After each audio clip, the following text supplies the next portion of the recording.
Hello, everybody, and welcome back to our channel, Red Bull Coffee and Crime. I hope everybody is having a fantastic night. It is me and Garnett here today. Hey, Garnett. Hello. How are you doing tonight? I am wonderful. And we're going to talk about our favorite little boy. Yes, our little man. I am so excited. You guys, you guys please bear with us. It is a lot of information to go over. We've done videos plenty of times before, but we're kind of gonna try the best we can to put it all into one, go over some things that we might have missed, and especially for our new subscribers, just in case you've missed some videos. So I want to just say in here that some of these times that we're going to mention, some of these dates and stuff, are just estimated from different news articles and whatnot, what I could put together and sort of say, okay, it had to be about this time frame. So I'm not going to give a specific date, just in a roundabout time. yeah, you can't, None of us were there for these events because we're going to go back and start from the beginning, before Kyron was born. So it's a lot, you guys. It's a lot, but it needs to be told. We need to go back, just like, we're not detectives. We're not. but it helps to see the whole picture. Yeah. If you can put together, because there's a lot of misinformation. Like it wasn't until recently that I realized that the DUI happened while Terry and Kane were together. And I don't know what made me have that impression that she had gotten the DUI before her and Kane were together. Way before. So, even as much as we know about this case, every time we deep dive into it, we learn a little more. Yeah. Like I always say, it doesn't hurt to reach out to people, even if you don't think that they'll want to speak to you, friends, just, anyone. James has gave us so much information. Like he really has helped. You reshared his video. I haven't finished. I have to do the last part, but yeah, if you guys go back to other videos, James, Kyron's brother, his older brother, let us interview him. So I replayed that. He has also gave us a lot of information outside of that. Like if we ask him questions and he knows, he'll answer. So yeah. Okay. All right. So Kyron Richard Horman, he was born September 9th, 2002 in Portland, Oregon. He was born to Desiree Young and Kane Horman, and Kane was an engineer for Intel. So we're gonna. Okay. I'm gonna take over there because so Kane and Desiree were separating when Kyron was born, correct? Correct. And they were. It was actually they were having problems, and then when she found out she was pregnant, they tried to work on things. So they were having problems way before she was pregnant. Yes. This wasn't just a. Kane and Terry actually met before Desiree had Kyron in early 2002.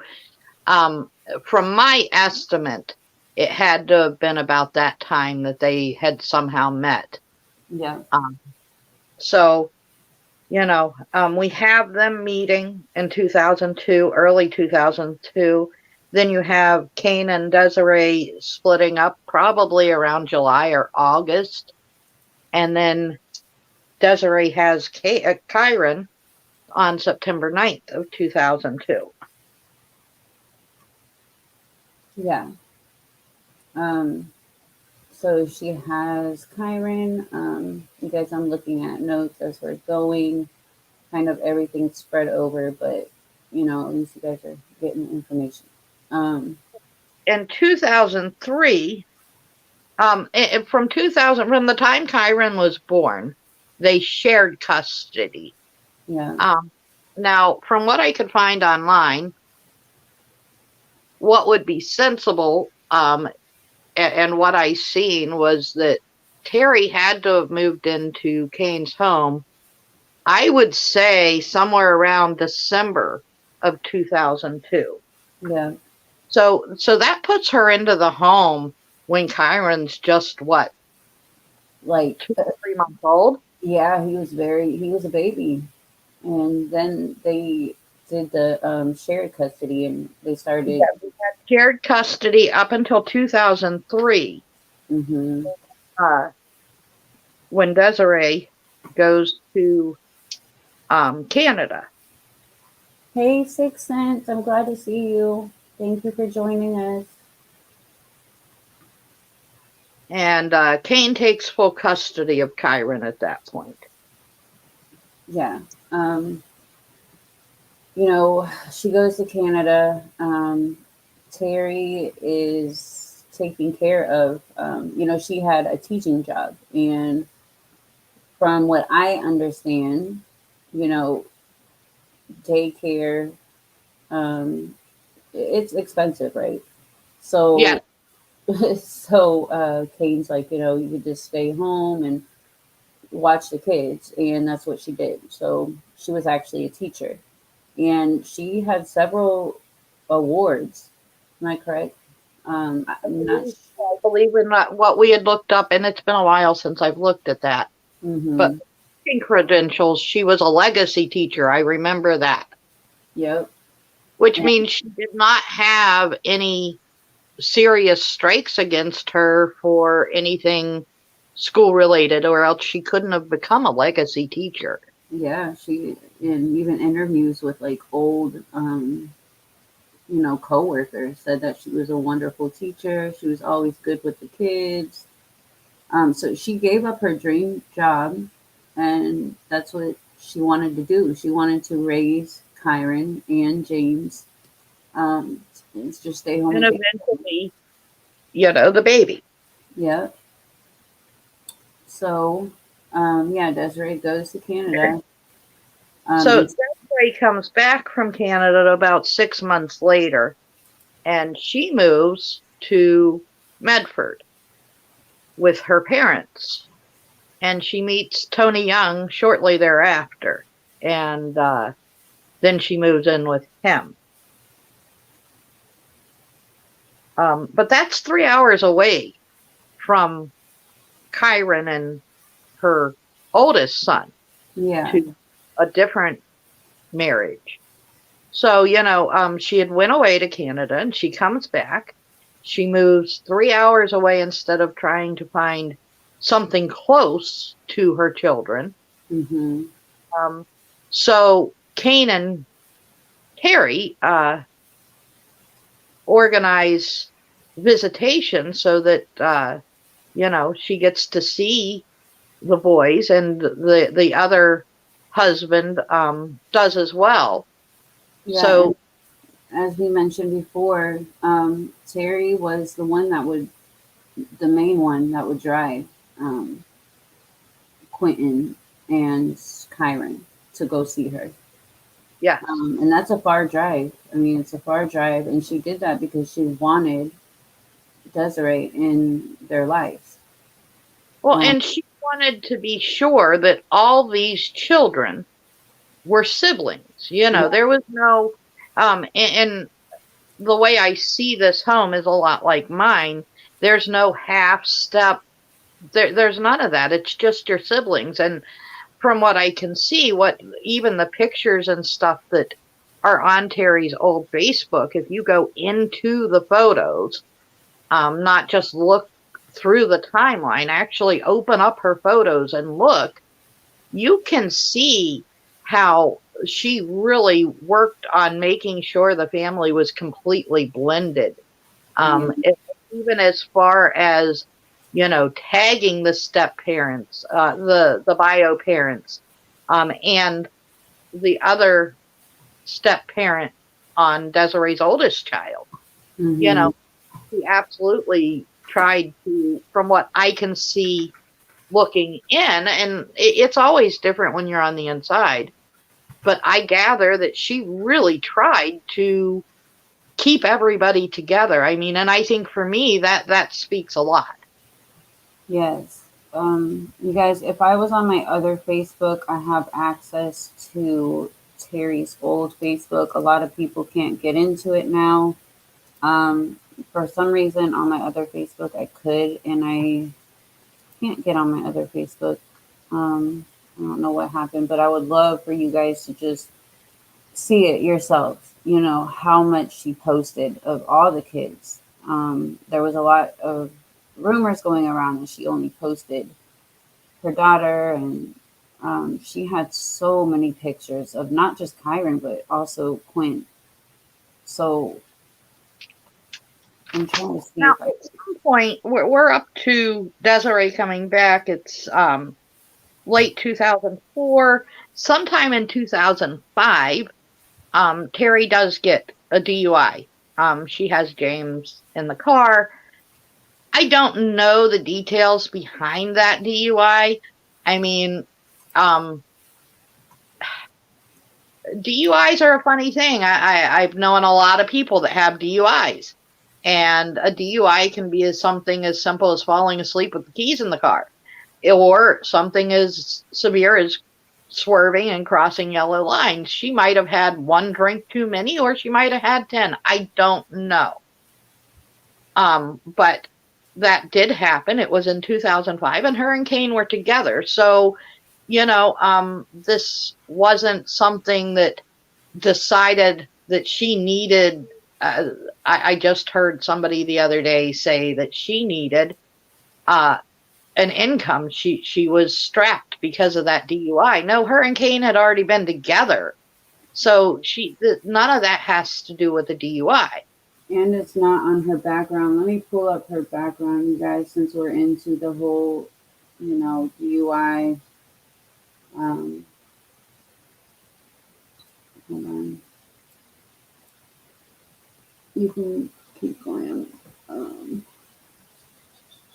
Okay, here we go.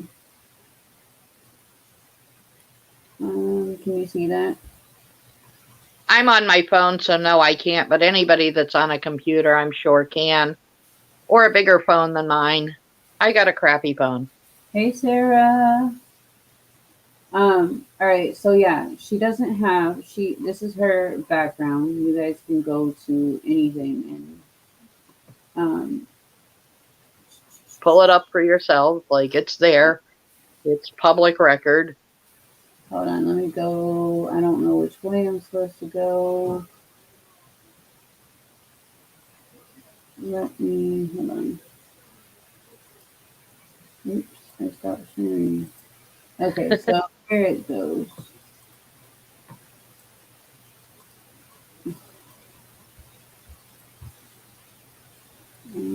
This one? Please tell me it's this one. Yeah. All right. So yeah, she only has a violating speed limit, and that was September 9th, 2017. So you guys can look up the background. That DUI, it's not on there. Neither is anything else. We'll get into all of that here shortly. Yeah. So we are now. We covered the DUI. Kane and Terry get married in 2007. I think it was April of 2007 that they got married. And they got married in Hawaii. The kids and the pictures on her Facebook were beautiful. So, Well, I like have those too. it looked like a very quaint little ceremony. Yes. Hold on. We can keep going. I'm gonna look them and show them. Well, Kiara was born in November of 2008. So, everything must have been going pretty good at that point. A blended family, that they're making trips to Medford so Desiree can see Kyron. I don't know how often Desiree's actually making trips to see Kyron, but either way, she's getting the boys. She's they're doing the blended family pretty well. It looks like everything's pretty good up until 2008. From the outside looking in, looks pretty normal. I mean, yeah, and they were every time Terry would show pictures like on her Facebook, she would tag Desiree as well. And just so she could see what Kyron was doing and, have her involved in everything the best she could. So in 2010, James moves out. Him and Terry had been butting heads, and he said that his mom sent him to live with his grandma and grandpa, and eventually his dad. Yeah. I'm sure that was not an easy choice, but it was a choice that Terry made. And hold on, I'm sorry. I'm going to show those pictures real quick. All right. You see, there's James, there's Terry, there's Kane. There is, I think she's hugging Kyron. Yeah, she's hugging Kyron. We've blown that picture up so that we could tell. There's a picture of him later on that you could see him standing by himself, dressed in the orange and blue. Yes, I'm gonna go forward, but hold on. There's that's their trip to, I think, Disney. Yeah. There's another trip to Disney. Okay, I don't know where that picture went, but yeah. But you see, there's lots of pictures. I mean, and these are just some that we pulled off of. So, people to say that she didn't share pictures and whatnot, that's just ludicrous. Yeah. It's absolutely ludicrous. It's just another way to make her look how they wanted to, which was this evil stepmom that she was never. James moving out in 2010, he was a teenager. I think all of us being teenagers, sometimes we were assholes. And when we spoke to James about that, because we spoke in length about him moving out, when we spoke with him, even he said, as soon as I moved, I got settled in, my grades come up, everything got better, so maybe that decision was right for James at that point in time, as hard as it was to make, because that is something that when you have a kid that's struggling and you see that you're butting heads like that,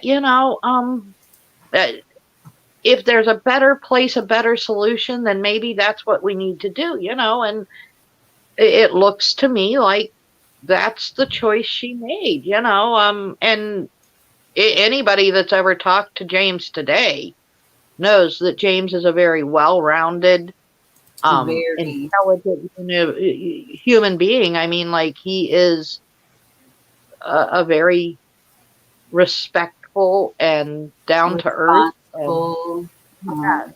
Very level-headed. Right. I could not stop telling him, like, I do not know how you do it. you know, yeah. Yeah, even when daggers are being thrown from every other angle, he just rolls with the punches and doesn't get bothered by it. Yeah, and you guys, he had nothing to do. He was hours away, and these people are just Yes, James was, and we can go into that now because we're going to come up to June 4th, which is the day that changed all their lives. Um, so James was actually away at Boy Scout camp. And he was unreachable by phone for a couple days. So he didn't even know, about June 4th until a little later. mm, So now we are up to June 4th, and I'm going to let you take over there because all you right. have all that information. Yeah, I'm gonna hold on. I'm pulling it up right now.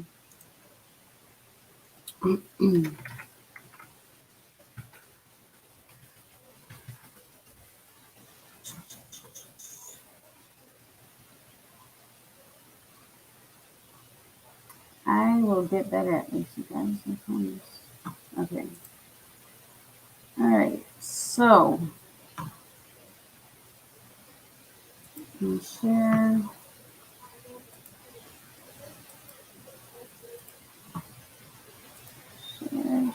share.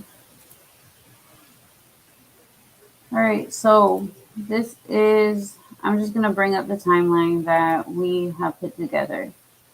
Um, Now, when we did the timeline, we spent a lot of time on it. There were three of us that worked really hard to put this timeline together. yes, and um, even before. Let's talk about, even though we've talked about it before, you know, um, well, no, it's June 4th when the recycling thing. So in the morning, they all wake up. Um, Kane is going to work. He says bye to Kyron. Um, Terry takes the truck because they have recycling. At the school, there are recycling bins, and I can show you guys those pictures also. Um, I'll do that in a minute. But so she brings recycling to the school. Um, Sometimes, I mean, she did it, from what James has said a couple of times. It So she was brings the truck. Um, Kyron, Terry, and Kiera went to Skyline School at 8 a.m. They dropped off Kyron's backpack and coat in math class first and spoke briefly to Miss Porter. Um, They went to the science fair. The PTA lady, Gina Zimmerman, saw Kyron and Terry at the science fair, and it was 8:14. Terry took pictures of Kyron in front of his red-eyed tree frog exhibit and also took pictures of Kiera and another student. After that, they stopped to say hi to Kyron's first grade teacher, Mr. Macbeth. They raced back to the stairways, and Kyron took the stairs nearest to his classroom, while Terry took the stairs nearest to the bus end of the school, waving bye-bye to Kyron as he headed towards his class, which that's at the opposite end of the school, which is nearest to the soccer field. Um, so it was like a game to them. Kyron would go one way, Terry went the other. Um, and the stairs, it's going up, so they're different floors. So they would see who made it first. So she's waving by, she's leaving school because why not? Not every single parent was required to be there that day. She just went because she missed. Um, Well, I think that's sort of where we messed up in this timeline. We didn't put anything in there about June 3rd. And on June 3rd, I'm just going to go over this real quickly because I'm doing it from memory. I didn't write anything down. well, yeah, On June 3rd is when Terry originally took the project in. And that is actually the day that the doctor's appointment was mentioned, because she had taken Kiara to the doctor that day and scheduled Kyron's appointment. So, which was scheduled for the following Friday, not the Friday that Kyron goes missing, but the following Friday. And we found out the school didn't even end that Friday. It ended on the, what did we say, the It 15th? was Tuesday after the Friday of Kyron's doctor's appointment. So yes, it Yeah. was like the 15th or so. So even if she said it was, you know, Friday, I mean, school didn't end when everybody said it did. So they got that whole timeline wrong as well. But I just wanted to go back, fill that little bit in, and that sort of says, okay, the project was already there. Kyron they actually had done their presentation to the teacher for the grades Yeah. on Thursday. Mm-hmm. So Kyron didn't get to, or Terry didn't get to see that part of the project, which was the reason that she was going Friday morning, from what I read and understand, is that she thought that that was when they were going to do the presentation, and it wasn't. So, her leaving at 8:45 was pretty much Kiara wasn't feeling well, and there wasn't anything really else going on. She had taken Kyron, walked around the thing, and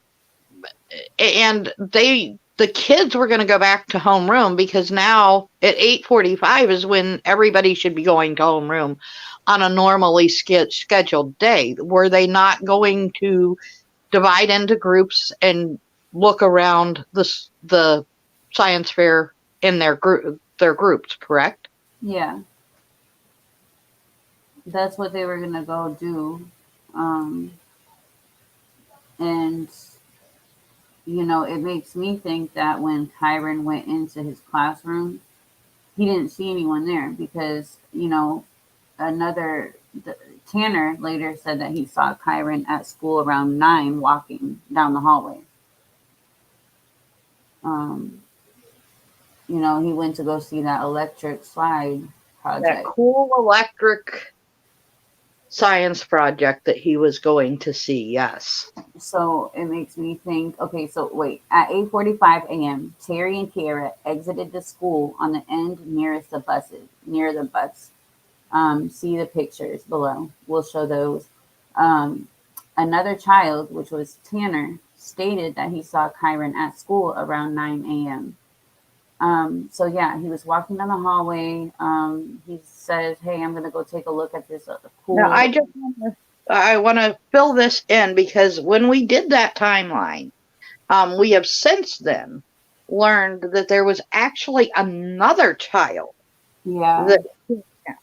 I'm going to that now. Okay. I think it was on. Hold on. It was on Blink, right? I believe so. But Yeah. this is something that, like I said, every time we deep dive into this, there's stuff that's buried and buried and buried that just keeps popping up. And I've said before, and I'll say again, we really try not to go with anything that we haven't, when we state it as fact. Now, a lot of our stuff is speculation. I said that in the beginning as far as dates and whatnot. But when we say, like, there's a witness that says they seen that, it's because we've read that in a couple different places. And, this is one of those that when we ran into this, then we started really looking at it.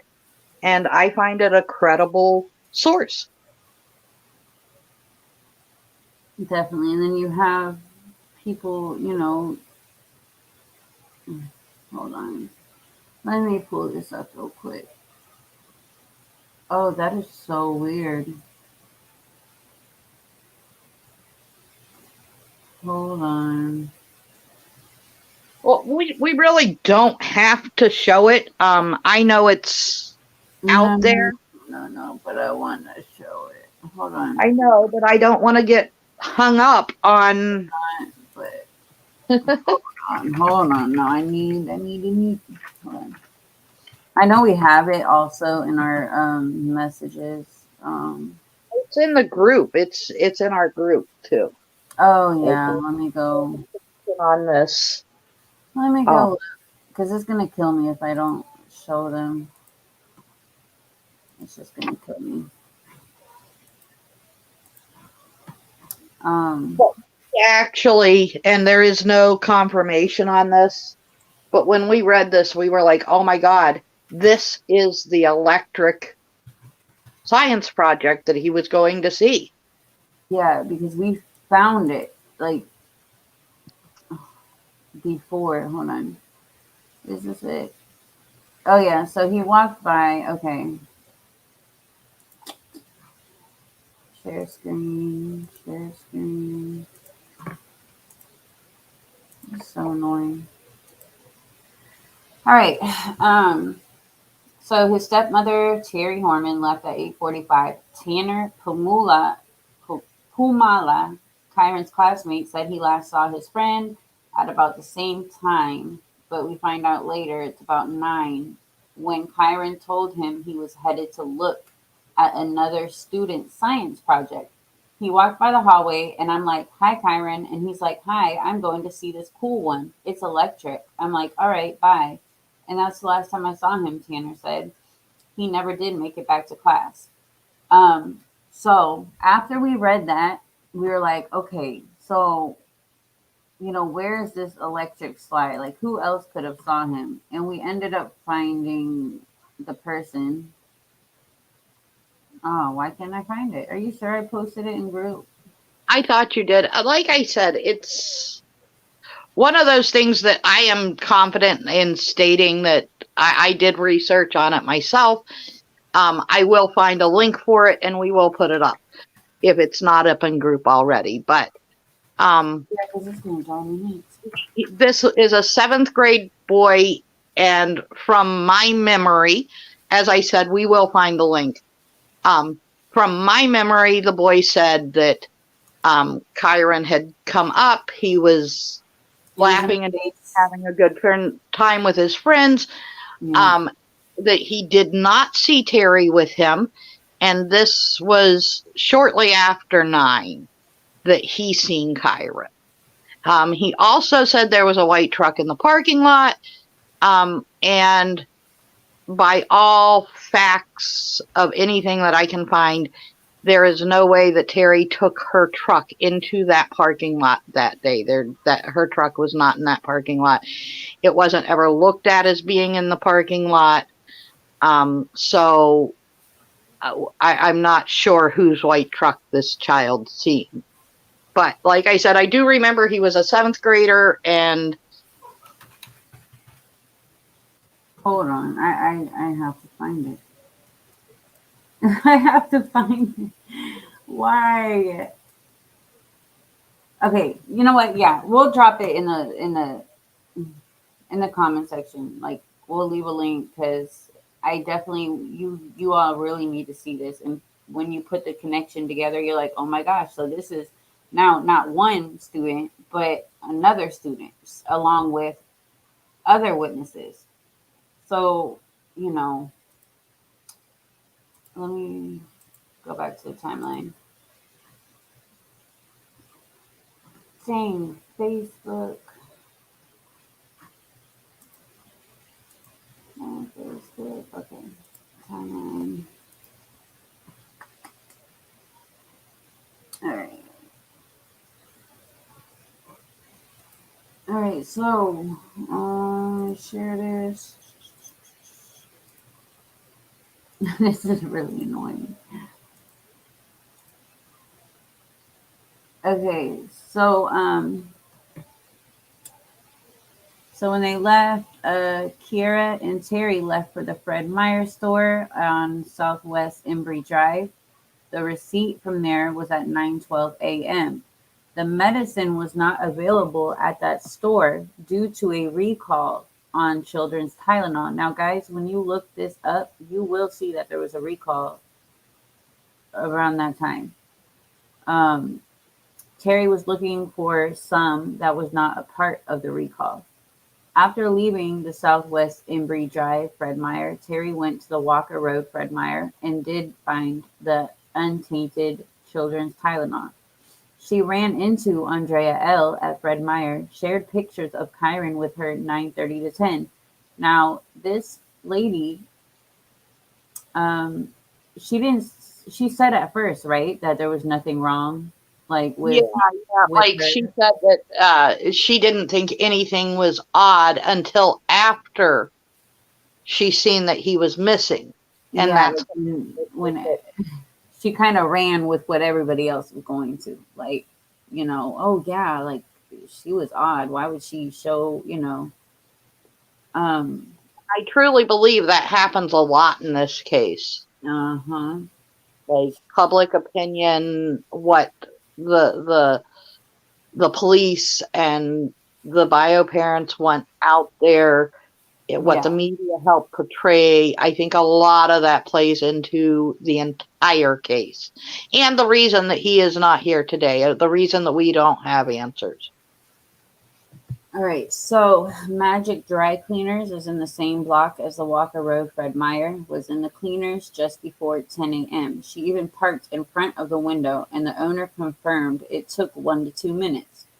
Then Michael's Craft Store, short time, 10:10 a.m.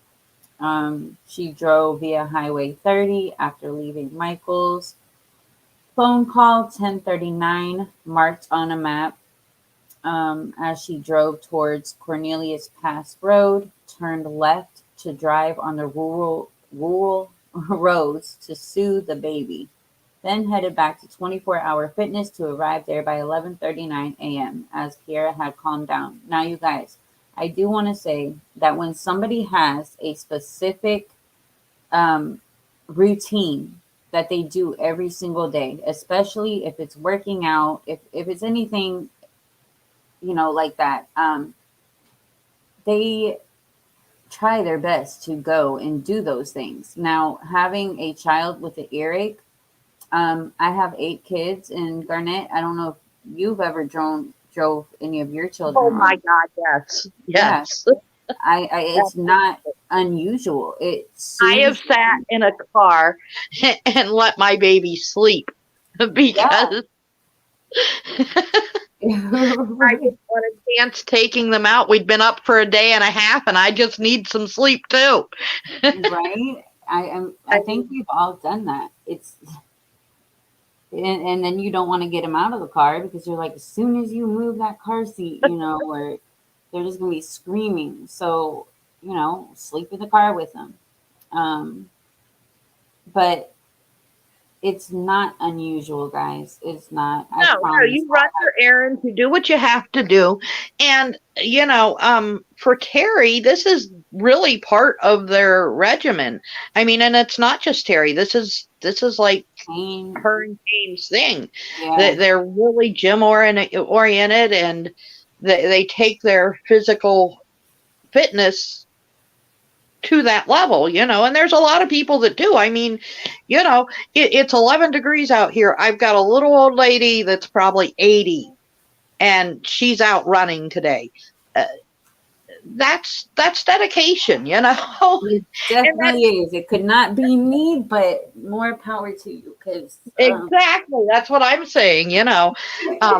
They don't, the life doesn't stop the gym. So and just think, when you give a child medicine and you yes. drive them around for a little bit, their ear stops hurting. You know. And she probably fell asleep. She probably was waking up as uh they were getting out of the car. She doesn't leave the baby at the daycare for very long, only about 20 minutes or so. Yeah, because From she what ends I up. understand, because there is video stuff. out there of this gym. So from what I understand, she didn't leave the baby at the gym long.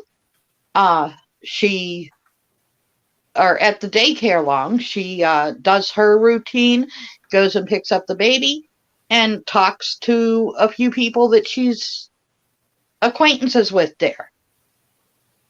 Hold on. 6 cents. Yes, have spent hours driving around and around the block. Yeah, and a lot of people on Facebook. Oh my God, why would she do that?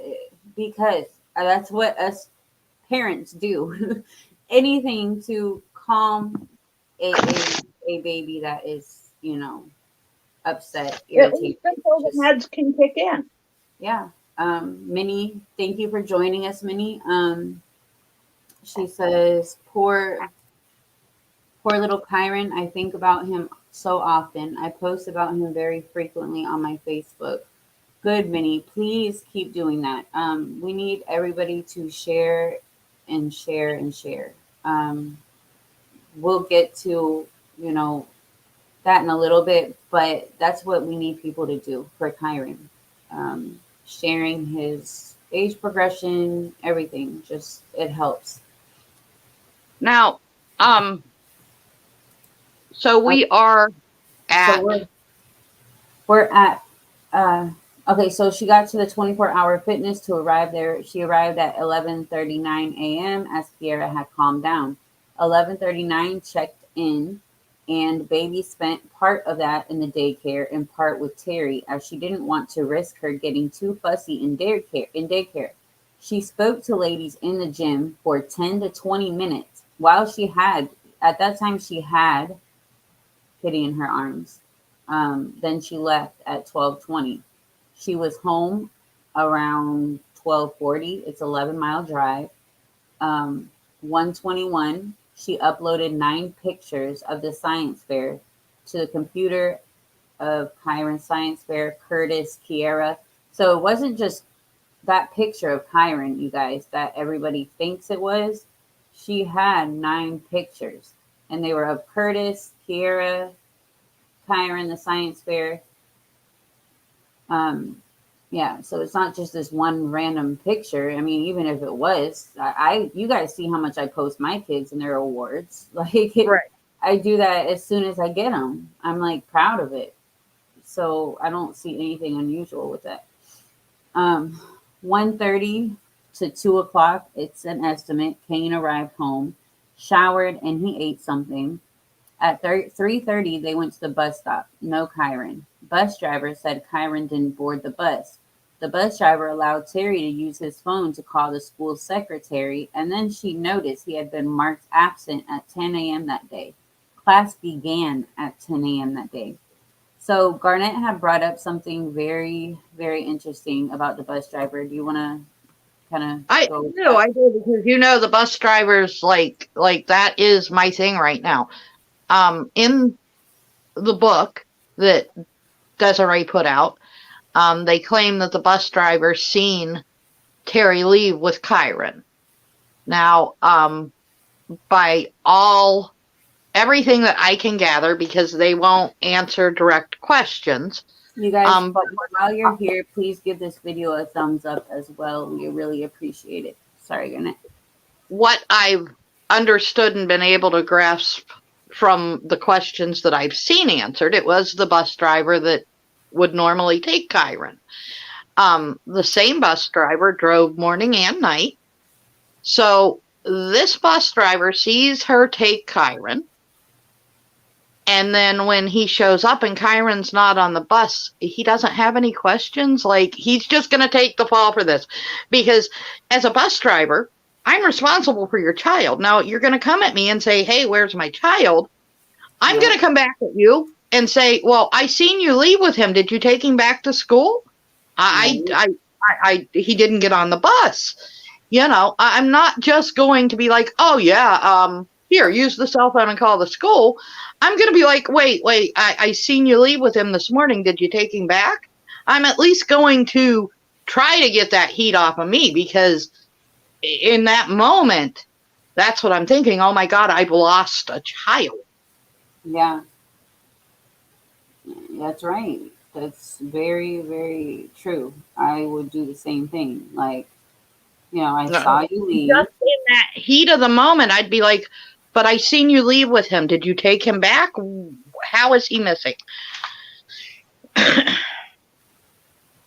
Um, so Kane and Terry headed to Skyline School after that. And within a minute, Susan Hall had called the non-emergency line at 3:46 p.m. to report Kyron missing. Secretary also called Desiree at that time. Desiree was upset that Terry hadn't called her. Terry was trying to find out information from other employees at the school, but took Desiree's call as soon as she saw her calling. At 5:30 p.m., the rapid broadcast message went to all TPS parents. Now, Um, is that the July 4th or June 4th? yeah. Okay. Wait, these are pictures, you guys. They're labeled steps near Kyron's class. So these are the steps over, over there where the blue is, where Kyron would have been. And here's where Terry would have been. So you can see straight through. Even if she's standing right, you could see, waving by. He's walking to his class. You could see straight down that hall. These are pictures that Lita had taken.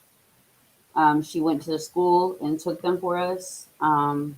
We are very thankful for that. Yes, very thankful. And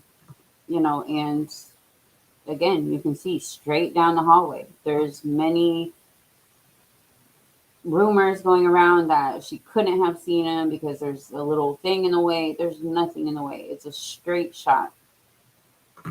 Just wanted to say that. Okay. So, they come in and they start searching right away. I mean, they've already lost, like 6.5 hours, but, they do act right away as soon as he's reported. The police show up, they start searching the area. They focused on like a 2-mile radius of the school, and then Sauvie Island. That's where they focused that first 24 hours at, and they never did give a reason for searching Sauvie Island. Later in the investigation, we do find out that there is a camera on the bridge, and that you can't get to the island without crossing the bridge, and that Terry's vehicle was never spotted on that bridge. It never crossed the bridge. There's no way it could have and not been seen. Yeah.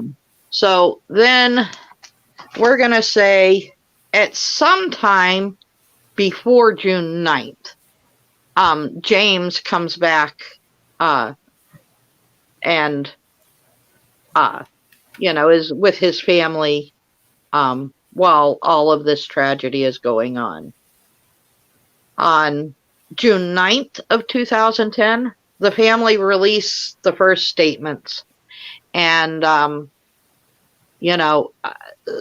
women, neither of the women speak. Tony Young, for whatever reason, is the main speaker, and Kane did come up and thank everyone, but Desiree nor Terry spoke at that first statement that was made.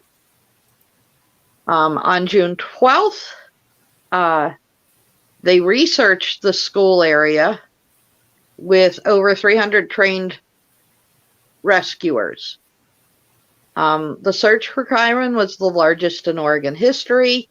The reward was $25,000, and it expanded to $50,000 in late July. Late June, there is a landscaper that worked for, we're going to say Terry, because Kane didn't know about this landscaper. Lexi. Me and the landscaper. This guy. This guy. let me pull up some. Let me.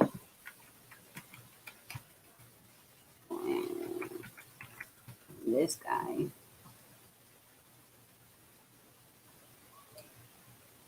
All right. Hold on. I'm trying to find all the stuff that we put a lot about this freaking landscaper, and he bugs me so freaking much. It's just a lot of weird information about him.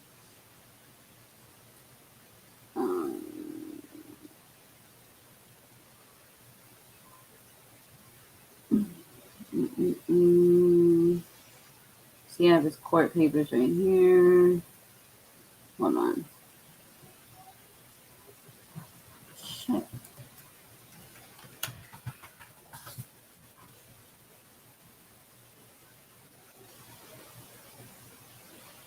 All right, so I'm just gonna pull up this real quick. All right. Terry Horman, on what evidence? A deposition from a landscaper who said Terry Horman wanted him to get rid of her husband because she feared losing Kira. Oh, he won't let me click on it. Shit. All right, so according to the landscaper, he testified that Terry Horman had hired Sanchez to do yard work in 2008, but Kane Horman said he wasn't aware of Sanchez or his work, and we spoke to James about that, and he did not know. Kane wanted James to do all the yard work himself. It was a very, very, full of trees, and it was a lot of land for a kid to do that. So Terry hired somebody. She didn't want her son to be doing all that. So this is according to him. 5 months before Kyron's disappearance, Terry Horman invited Sanchez to a restaurant. Terry Horman told the landscaper her husband was abusive and asked Sanchez to help her find someone to get rid of Kane Horman. She told me that he was desperate. She was desperate because her husband treated her wrong, Sanchez said in the deposition, according to court papers. Asked if her husband was physically or mentally abusive. Sanchez said Terry Horman told him both ways. Terry Horman told the landscaper she was afraid of losing her daughter, Sanchez said in the deposition. What she said is she didn't want her husband to take her away from her, he said. She told me specifically, I don't remember, but she told me, I don't remember, but she told me specifically, but she, that she wanted me to help her get rid of her husband. I don't know if that was the correct word, but she tried to make me understand that, Sanchez said. And this is according to court records. When Sanchez was asked if he remembered Terry Horman using the words get rid of, he replied no, but she implied it, not specifically. Terry Horman told Sanchez of Kane's schedule and said he always carried $10,000 in cash and that the murder could be made to look like a mugging. According to Kane Horman's lawyer, Sanchez refused to take part. The Sanchez testimony establishes extreme risk of harm to Kira. Guys, this landscaper, he does not know English. He knows it a little bit better now, but speaking to him at that time, it would be like, okay, you barely know English now, and this is years and years later. This is 12 years later. Because Lexi has spoken to the landscaper. I spoke to him. I tracked him down, and I spoke to him. What about Terry's friend? I can't remember her name. Dede. We'll get to her in a minute, Minnie. So yeah, I spoke to him and it was in Spanish. First, I called his wife and she didn't know any English. So his wife, after this happened, she took off to Mexico with their kids that they had together.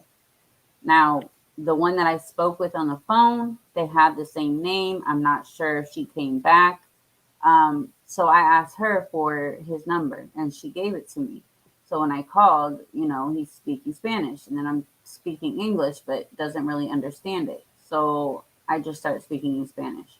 Um, as a Mexican, you being in the States a long time, you kind of learn the language a little bit more. You could speak it better. And he just didn't, you can tell he didn't know, you know, English. It wasn't his thing. So I don't see how they could be sitting somewhere having this full on conversation. Um, it doesn't make any And it makes no sense. And the fact that, you know, 12 years later, there's never been any charge whatsoever come from any of those supposed allegations. The police set this up. They took him in and they made him go to her encouraged him. house. Yep. And he went to her house because they wanted to try to set her up to see if it was true. And Terry opens the door and she's scared. She calls the police. Like, she is like, what is this guy doing at my house? Now, For somebody else. yeah.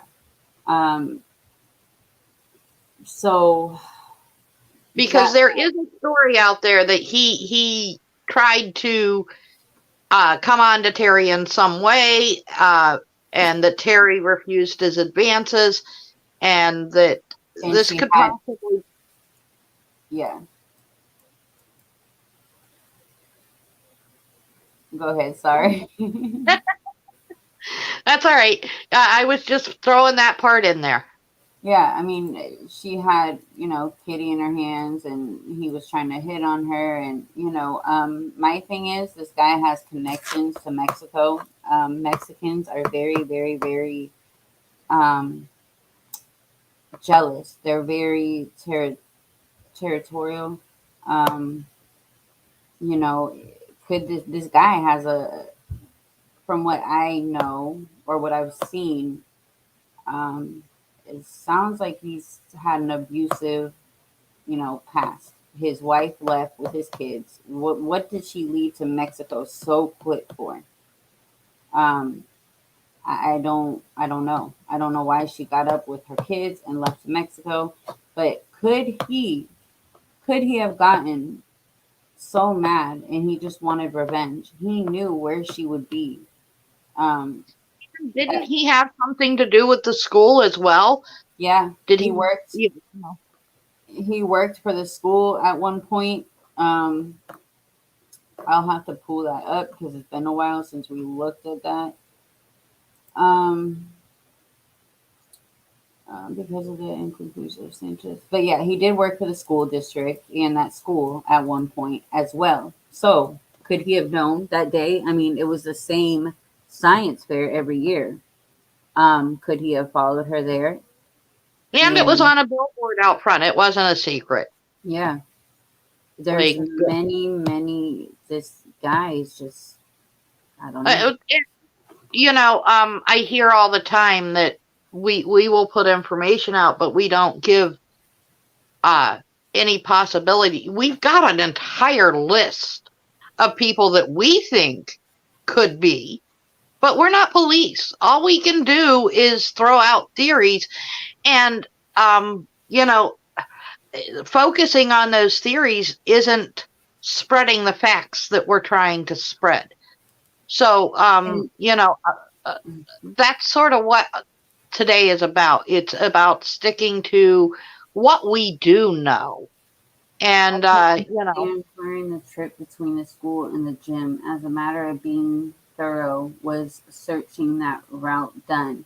Yeah, it was done. Yeah. It's been done and it's been redone.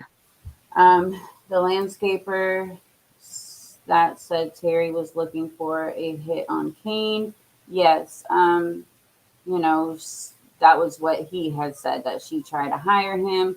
And we even asked James about that. James, oh, also, Kyron, people say that Kyron wouldn't go with anyone he didn't know. He has seen that landscaper. Um, you know, maybe he would have been comfortable to go up to him if he would have called him over there.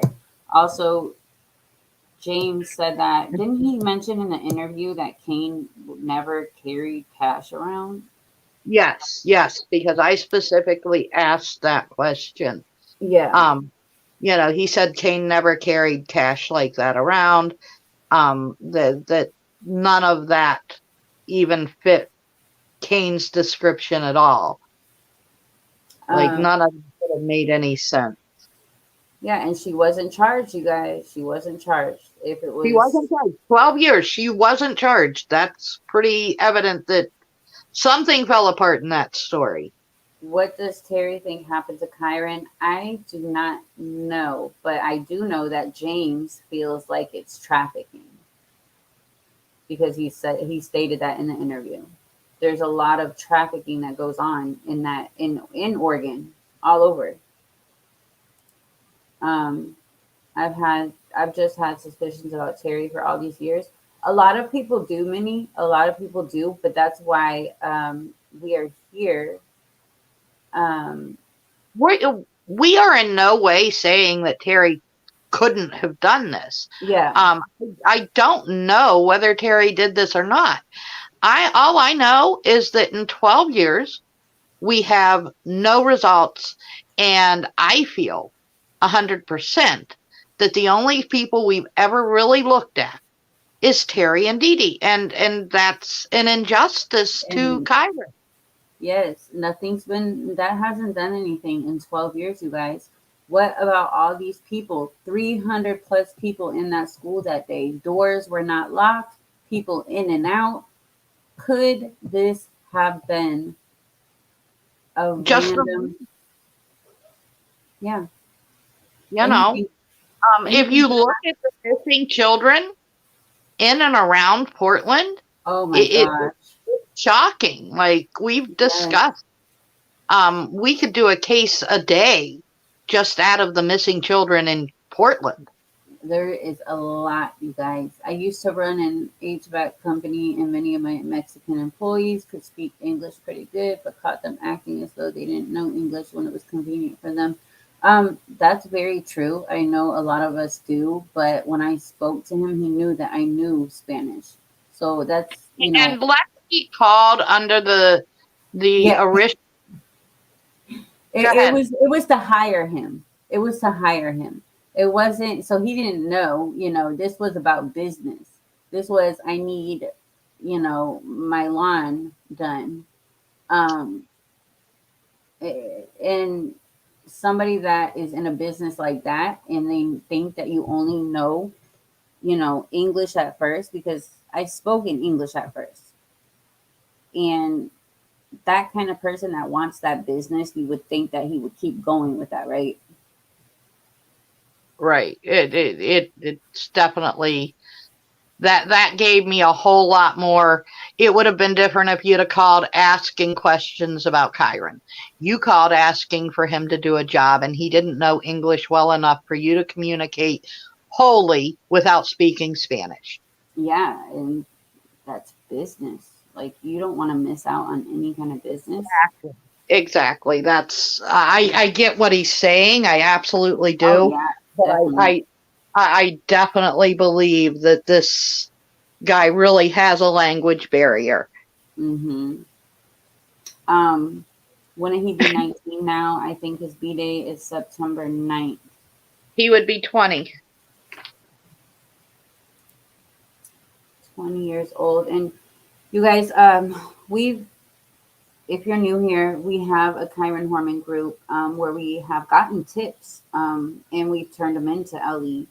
Ellie has also stated they are looking overseas. They are not only looking at these two people that have not been even named suspects or Which is why I believe on these flyers that just came out, Terry nor Dede are mentioned. There's nothing mentioned about Terry or Dede. There's nothing mentioned about a white truck. There's none of that, because that only complicates things. Look for him. Yeah, it's, hold on, let me pull it up.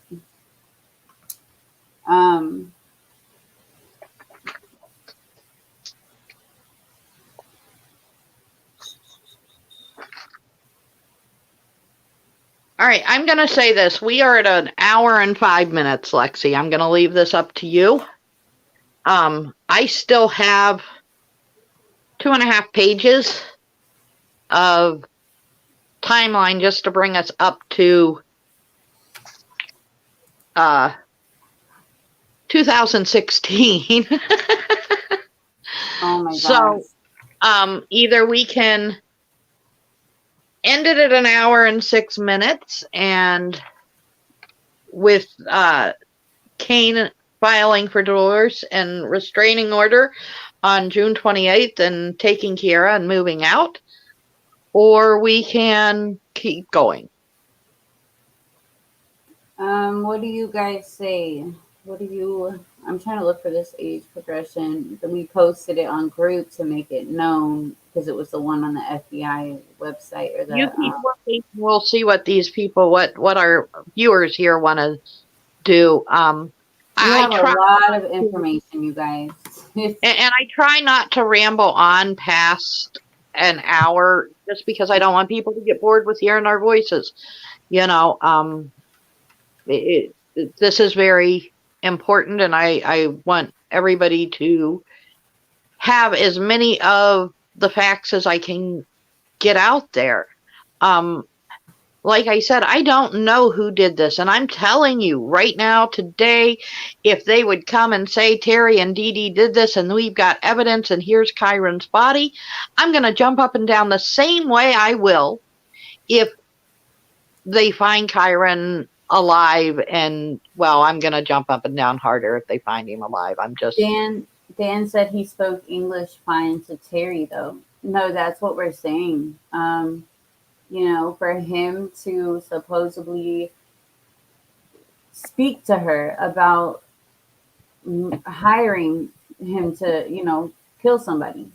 That would be He had an interpreter for the court things. Yeah. He had an interpreter. My Facebook name differs from my YouTube name, but I'm in multiple Facebook groups for Kyron. Ours is Kyron Horman, investigation, new, old, new, and ignore tips. You guys, I just want to say one thing. There is no evidence that he is not alive. Our main goal is to stop the misinformation, so people are still looking for him. Our main goal is for people to be looking for Kyron. People are putting this out there that there's evidence that he's buried and this is that and he's just gone. No, there's no evidence, you guys. I promise. If there was evidence, these two people would be locked up. They would not, and we'll go into all that because we are going to speak about DV, and but you guys, please, please, please don't give up. Don't give up on you know, looking for him, on trying to help bring awareness. Printing his flyers, hanging them up. You know, they would never have done another. Even if you believe, and let me say this, even if you believe he's gone, what harm does it do in sharing his story and keeping people looking for him? What harm does that do? I don't understand. It doesn't complicate the case if they have evidence that Terry and Dede did this. But if they don't have that evidence, something could definitely be missed if we're not looking. Hey, Barbara. Yeah, I mean, kids don't just vanish. I mean, they do you know, there's so many cases where people come out 20 plus years later We were just speaking about this the other day about a 40-year-old. What was the girl name? A 40-year-old coming, He realizing was that a 40-year-old man. He had been going through the missing and exploited children. He came across a baby picture of himself and realized that he had been stolen, and led his entire life not knowing that he was somebody else's child. yes, you guys, if it can happen to thousands of children, it can happen to Kyron. Um, if you go back and look at our videos, I mean, we are doing a refresher, and if you go look at our interview with James as well, um, I even James Kane, plenty of other people do not believe that he is dead. They believe he is still out there. So please, please don't give up, because that's what has been happening for the past 12 years. People are giving up because there's this narrative out there that he's dead. Um, we can't do that. So, Lexi, what are we doing here? Are we going to wrap this up for tonight, or are we going to continue? Narrow focusing on one place cuts off looking at other possibilities. Yeah, and that's what happened. And there's so many possibilities, you guys. There's so many people we talked about. There's so many people. Oh my gosh. I want to say this. I mean, from if the one guy testified saying Terry wanted him gone. Interesting.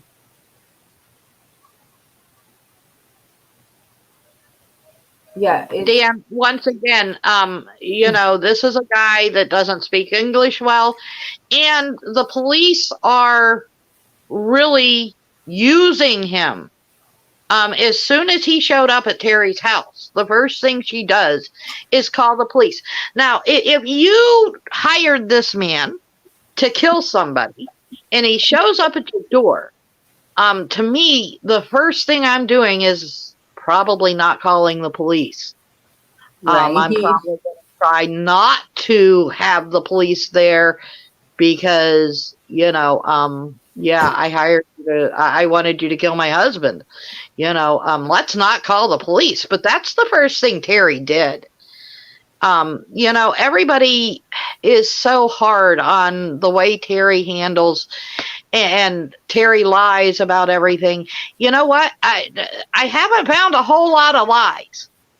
She's been the only one open about all of her stuff. Mm-hmm. She's been open about everything. She's like, she doesn't not admit that, when did she call the police on him? Right when he knocked on her door. Mm-hmm. She called the police, and the police came, and there's also, Dan, there's also stuff we're going to go over that we've gone over before about the police, like the corruption. Mm-hmm. Terry actually took down it was a steroid ring, and the police were involved, and oh my gosh, it's a lot. It's a lot of information, Dan. Unless you want to discredit him. Yeah, I don't think that was the case, honestly. You guys will have to see, now I just want to go on and on about the police corruption. And see, and this is the thing with this is, okay, if she wanted to discredit him, why? No, I wasn't saying you were saying that I think I was talking to Minnie. Unless you want to discredit him. I wasn't speaking to you. But I was saying, I don't think that so he worked for her at her house for a while, then she randomly called the cops on him. No. So he worked for her as a landscaper doing her yard. When Kyron went missing, the police brought him in because he came out. I think that he was let go right around the time James moved out. And then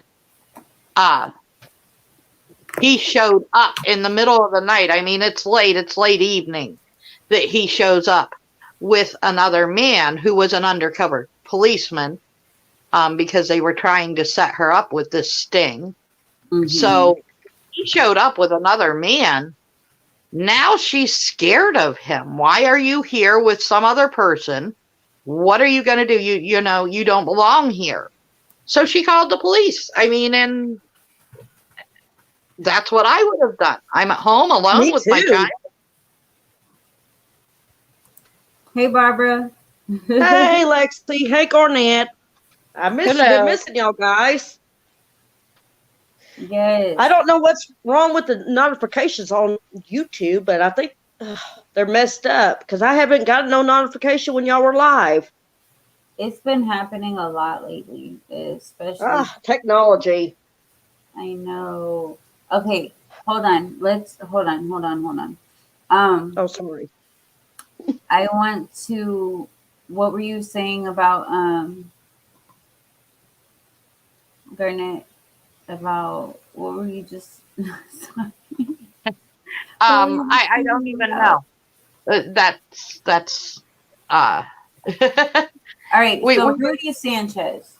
Let me just hold on, you guys, because I just want to kind of. Oh. All right.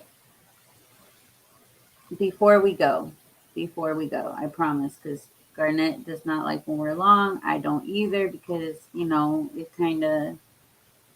I don't know. I always feel like when you run into 2 or 3 hours, people start to lose interest, and Oh, I won't keep it long either. I apologize. Oh no, you're fine. Or just hold on. I want to read something real quick. Okay, and then I want to say something real quick too. Real quick. You guys, I'm not looking at the comments right now. I will in a minute. I'm looking up this Sanchez, the landscaper thing, real quick.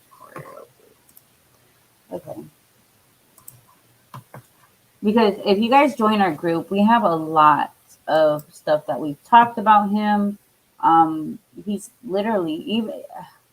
This might sound crazy, okay, but I don't know if you guys believe in psychics. I'm not even gonna go there, but psychics, like at one point, have came out to us and have said a few things. So let me pull this up real quick.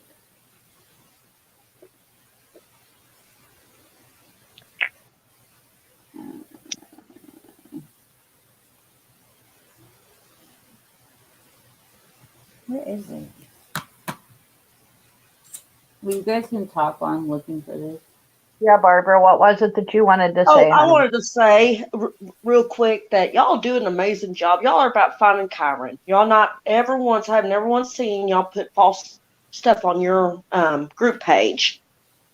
Well, I really try hard not to. I mean, I will state my opinion, and like I said at the beginning of this video, some of this, as far as the timeline, is simply because we don't have an opportunity to talk to Terry. And, Desiree is on Facebook, but sadly, if you ask any serious questions that do not revolve around Kyron Horman's. Right. Let me they share won't this. answer it. Let me share this real quick. Where is Terry now? She is married, and hold on. Is this it? No. Stop the lies. No. Is this it? And y'all are doing an amazing job, Garnett and Lexi, and anyone else that's a part of your group page. I am proud of y'all. We really appreciate that, Barbara, and we appreciate you always supporting us. And okay, hold on. Okay, so this is Rudy Sanchez. Um, okay.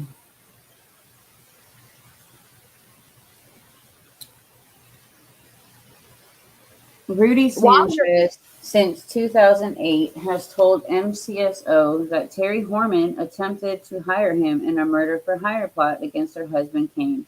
Sanchez then agreed to participate in a surreptitious sting that included a body wire and a 911 call, where a patrolman had to be told by detectives this was an on-the-job non-threat. As fairly isolated areas go, this one has had a fair share of 911 calls. So he's had a background, you guys. This is his background. June 26, 2009, a call type was a threat, and that was at 5:46 p.m. That was on Sheltered Nook Road. I guess that was Terry's house. Um, so this is where she called the police. Yep. Mm-hmm. No charges were filed by Miss Horman against Mr. Sanchez. A search for I can never say it, Multnomah County arrest under the last name Sanchez shows a United States Marshal arrest and a hold of Sanchez since July 8th. It is unknown if this individual is held in the disappearance of Kyron Horman. Mm-hmm. So age 28, this is him. But I just want to show you, she did call the police. It's right here. Mm-hmm. It's right here. I would have done the same thing. And there was another one.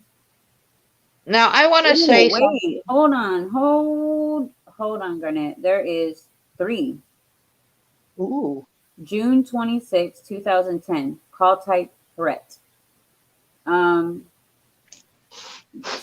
21st, area check. March 29th, 2010, area check. And this is all,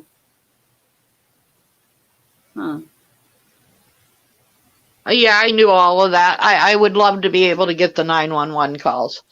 12 yeah. years in to be able to get the 911 calls. We need to work on that. Hey, Slug. Did y'all hear what I was saying? All right, first I want to say I encourage everybody to please do your own research. Don't just go to one of our Facebook groups and take anything that's said, even in our group. Don't just come to our group and take what we say for granted. Look at our links, check out the stuff, read for yourself. Don't just blindly follow whoever says anything. Just please do the stuff is there. It's not easy to find. And like I said, every time we deep dive into this, I find more stuff. But it's there. You can find it. Slug, I gotta go watch your live. I am so mad that I missed it. I had a sick kitten, and right after this, I'm gonna go watch it. And I wanted to be there so bad because I know James was running his mouth in there. Dan, I just want to answer Dan. Huh? I want to answer Dan. Oh, Dan said, what was the sting operation? The sting operation is simple. They were trying to get her to admit to this murder for hire. So they sent Sanchez with an undercover cop to her house and tried to collect this money. That's what they were there for. But as soon as she seen him, she called the police. Like, that's the extent of the sting. That's the sting. Yeah, so it's nothing. He went there to try to. And now, if you're talking about what was the steroid thing, she turned in a tip about the steroid use at the gym, and oh my God, we're gonna have to go over that in a whole. That's a whole other thing. But it's a lot, Dan. It involves the police that were working there. It involves, Dan, whatever, what's his name? I don't know what Dan's last name is. But Dan is who he's on the chat as. No. Oh, I mean, the police, oh, I don't think I have oh, his name written down. oh my gosh, I can't remember. Um, Thank you. He said thank you. I was confused. Um, yeah, it's very confusing. But once we go Mm-hmm. into all of the other information about the steroids thing, you're going to be like, whoa, you know. And actually, I should have brought that up. It's so hard because there's so much little things in this case, but that should have been brought up even before the landscaper was brought up. It should have. I mean, you guys, So Terry called in for steroids. It was a steroid. What's tip. it called? It was a tip that she called in, and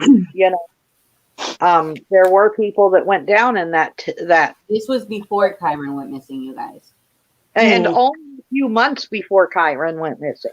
Yep. Like there was a lot of things happening right there around that time. James was sent away. This whole tip for the steroid thing was going on. Like all of this is happening. May I say something real quick? Yeah. I didn't know if y'all could hear me. I was telling y'all that I did do the research from what y'all were posting on the group page. That's how I found out a lot of things y'all were saying was the truth than what Stacy was saying. And that's why I joined her group because, there's no reason to put out misinformation. That confuses people and it ruins the case because we're about trying to find Kyron and get him found. Because there's no telling where he's at. But I believe that he is alive. And a lot of people have been coming to me telling me that, no, he's not. And I'm like, no, he's still alive. We don't know that he's dead. We don't need to be thinking like that. Yeah, until we have proof, until otherwise it's proven. And that's why we wanted to go back and do this from the very beginning. Mm-hmm. Yeah, I know you can be late, but if you have a minute and you want to get caught up, I do feel like we did cover pretty much really well up until this point. Yeah, because now we're getting into all this other stuff. But you guys, let's just save it for right here. Like 6 Cents said, make a bullet point list for the next live stream. Pick up at the story from the landscaper. I love that idea. We will. Yeah, I love that idea too. We definitely will, because this drug bust, it has a lot to do with, I mean, especially being reported months before Kyron went missing. Imagine how many police officers wanted revenge on a person that called in a tip about the steroids that they were involved in. Do you understand what we're saying? Yeah, yes, ma'am. I think they need to reopen. Is the investigation still going open on Kyron? On this case? The investigation is open, and it's got new detectives on it, and they're working very hard. They haven't given up. I believe they should question everybody again, like the school. Yeah, I absolutely would love to see all of that happen. I would love to see the FBI come back and reinvestigate. Slug, if you have time, if you want to go back, I uploaded James's interview. I only have part 1 and part 2 done. If you want to listen to what he has to say, that is Terry's son, Kyron's older brother. And James lived with them from the time that Kyron was just coming for, visitations? Yes. From that time, James was always part of his life. So James watched him grow until he went there was a drug bust. I did watch that video when I Miss You Live when you were talking to James, and he was kicked out at 16, I believe, right? Yes. Yeah. I watched it. Yeah, it's definitely so. There was a drug. Oh, you guys are gonna make me want to start, but we can't. Sorry. Yeah, let's just stop here. we'll pick up with Rudy. Well, we'll pick up with the sting, and then we can recover Rudy a little bit, just touch on it. But we'll pick up with this sting. Yeah, we'll definitely go over that, you guys, in the next video. If you guys have not, please subscribe to Sluggy Sleuth. She is in the chat right now. She's an amazing creator. To Arctic Fox True Crime, to Checking Convictions, to White Boy Radio. There's many others that are really, really good and bring awareness. Never mind. Yes, Have a they good are. night, everyone. Well, Dan, no, it's just a lot, Dan. And, you know, we've been going on for a while, but we will pick up in the next couple of days, I promise. So if you want to come back and get all the information on that drug, the steroid thing, then please come back. We really appreciate you guys. This case is very important to us. Yes. To me too. Yeah, you know, we've been doing this for months and months and months, and we won't give up. And we need. I'm not going to give up either. Yeah. Until he's found. And Lexi and Garnett, y'all just continue to keep doing an amazing job. I'm so proud of y'all, and I'm here for you guys. And I'm so sorry I've been not joining y'all's live lately, because I'm serious. I have not been getting any notification from YouTube. I haven't. Barbara, fine, but we'll send you a message the next time we're gonna go live. Yeah. Yes, please do. All right, you guys. Well, we appreciate you guys coming as always.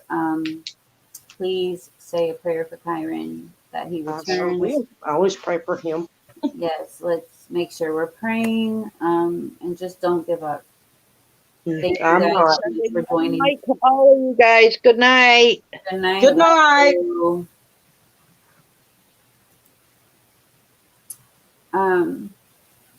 Thank you, Sixth Sense, as always. Dan, thank you for joining us. We will. We might be able to do it tomorrow or Tuesday. We really want to get the whole story out. If you go back to our other lives, we have a lot of this information on there, but you know, we were trying to put it all into one. But it's a lot, you know, and it's late.